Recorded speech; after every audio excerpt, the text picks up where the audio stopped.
Okay, what's up, everybody? Let's check out this clip. Excuse, and the Eagles have the excuse of saying, it was rust. He hadn't played in a few weeks, first game back. We kind of anticipated there being some sort of rust.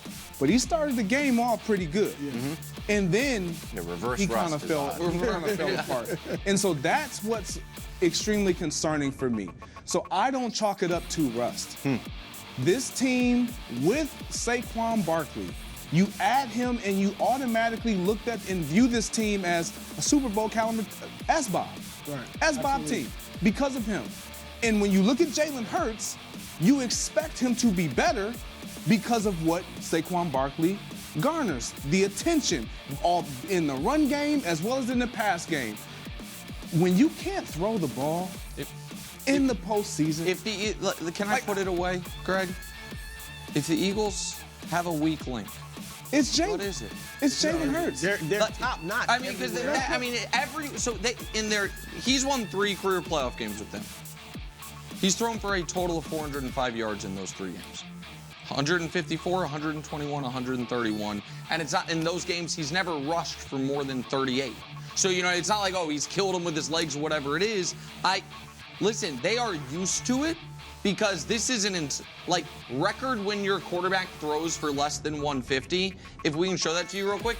The Eagles this year are 5-1, and the one loss was the game he got concussed and got knocked out. So they're basically undefeated if he, finishes the game. The rest of the league wins 35% of their games. So they can win despite it, Brou. But right now, this is the alarm the team was signaling with the what's wrong, what do you need to improve on passing? Because I agree with exactly what you said about the Packers. This Eagles team was ripe for the taking. That's what makes it so tough for Green Bay was the Eagles did not play a great football game yesterday. And they, they won easily anyway. Look, they got to get the offense together. And they've been good all year for the most part. So I won't just hold yesterday's game against them. But if you're facing Detroit, now if the defense is going to shut down whoever they play next and Detroit like that, then you can win this one. Yeah. But if you get in a shootout, they have the pieces everywhere to win a shootout except maybe quarterback. So it's going to look, and I think Jalen is good for what he's not, your typical pocket passer. He's a good quarterback, though. But is he good enough to win the shootout? And he is their weak link. He will be the reason they don't get it done. Right. Jalen They're Hurts top flight everywhere. Last 11 games, if you take out the game that he's hurt, 11-0. 28 touchdowns, 3 interceptions. So I understand that it's not pretty, but the scoreboard's well, they need to lean into who they are. He's thrown for 300 yards once this year.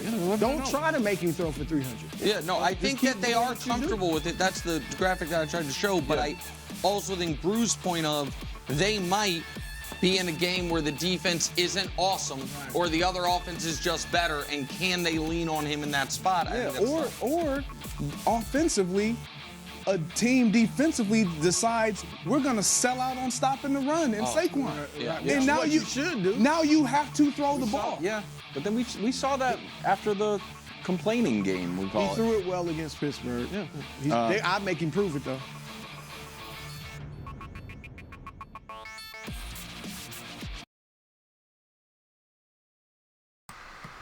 Okay.